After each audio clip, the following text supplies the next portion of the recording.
सज्जन कोमल होते हैं और दुष्ट कठोर होते हैं। जिह्वा कोमल है, दांत कठोर हैं। महाराज जी, जिह्वा को सब इंद्रियों में हड्डी है, कोई ना कोई अस्थि है। कान में भी हड्डी है, यहाँ ये आंख में भी उपास्थि है,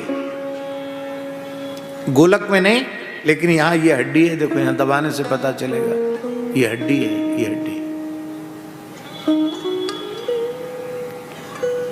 केवल एक जिह्वा ऐसी इंद्रिय है जिसमें हड्डी नहीं है, क्योंकि हड्डी होती तो जिह्वा में कठोरता आती। ठाकुर जी, इसका मतलब ठाकुर जी हम सबको संदेश दे रहे हैं कि हमने कठोर बोलने के लिए जीभ बनाई ही नहीं है, हैं? कठोर बोलने के लिए बनाई होती तो इसमें हड्डी होती। ये बिना हड्डी की है, नरम है, एकदम कोमल है, इसलिए नरम बोलो, कोमल बोलो, किसी के साथ कठोर भाषण मत करो।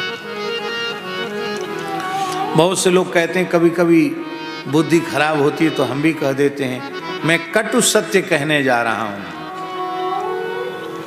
बात तो आपको कड़वी लगेगी लेकिन हम कहेंगे जरूर, ऐसा कई बार वक्ता लोग कह देते हैं। हमारे पूज्य गुरुदेव भक्तमाली जी कहते थे, श्रीमान जी कटु सत्य बोलने का ठेकेदार भगवान ने आपको ही बना दिया है क्या?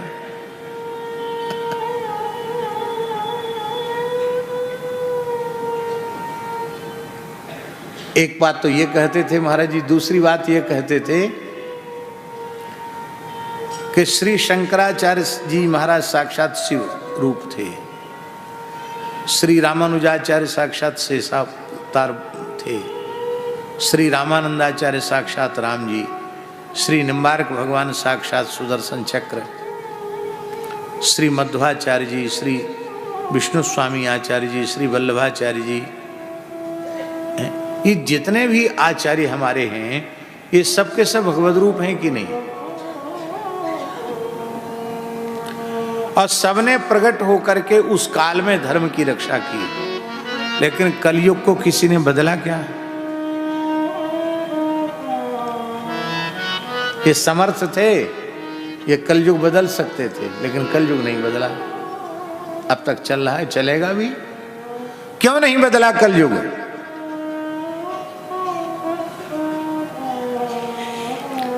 क्योंकि कलयुग भी भगवान का बनाया हुआ है।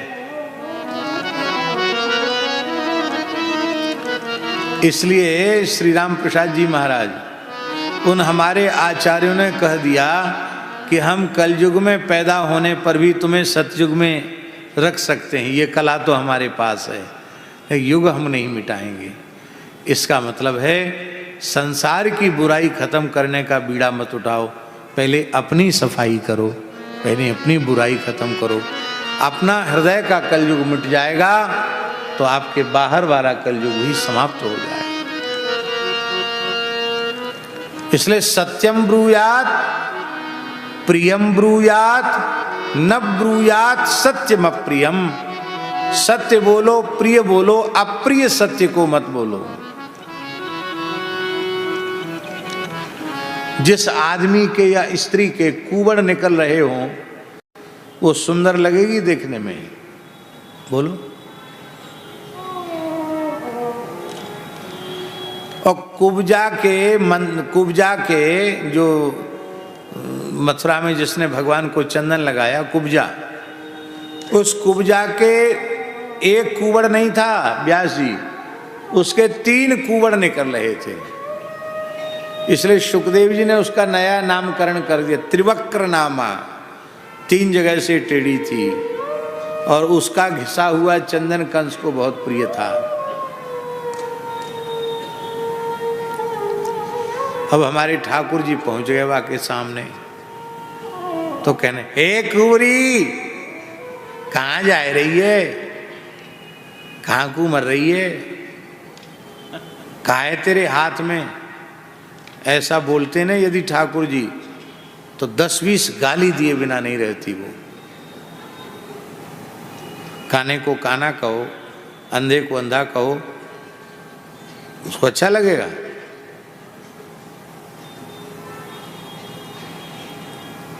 ठाकुर जी ने क्या कहा? सुंदरी कहा। क्या कहा? उस कुबड़ी को ठाकुर जी ने सुंदरी का, सुंदरी तुम कहां जा रहे हो भैया, कहां थे सुंदरी है गई है। पर बोलना सिखाते हैं भगवान। मैं, अरे सुंदरी ये चंदन लेकर कहां जा रही हो? तो उसने क्या उत्तर दिया? दास्यस्मि हम सुंदर कंस सम्मता। हे सुंदर, मैं कंस की दासी हूं। तुमने सुंदरी कहा तो उसने तुम्हें सुंदर कह दिया। और वो कहते कुबड़ी तो कहते तुम अपनी तरफ देखो, तुम भी तो 3 जगह से टेढ़े हो, तुम कौन से सीधे साधे हो। बोलो भक्तवत्सल भगवान की। इसलिए बुरे को भी बुरा मत कहो। किसी गिरे हुए व्यक्ति को देख करके भी उसकी निंदा मत करो। हमारे जूनागढ़ वाले महाराज जी पूज्य स्वामी श्री अभिराम दास जी महाराज थे, बड़े विद्वान थे।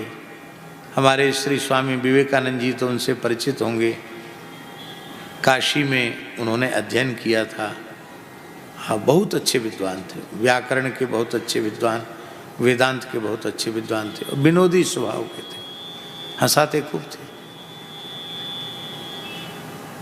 बचपन में हमने उनके मुख से एक वाक्य सुना था, वो पूरा याद नहीं है लेकिन जितना याद है उतना हम सुना देते। मत हंसो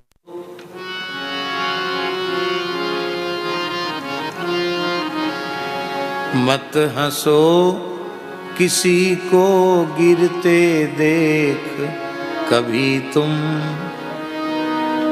मत हंसो किसी को गिरते देख कभी तुम। मत समझो यह कि गिरेंगे कभी नहीं हम। कितनी बढ़िया बात है। मत हंसो किसी को गिरते देख कभी तुम। मत समझो यह कि गिरेंगे कभी नहीं हम। तब क्या करें? उस गिरे हुए के पास दौड़ कर जाओ। उस गिरे हुए के पास दौड़ कर जाओ।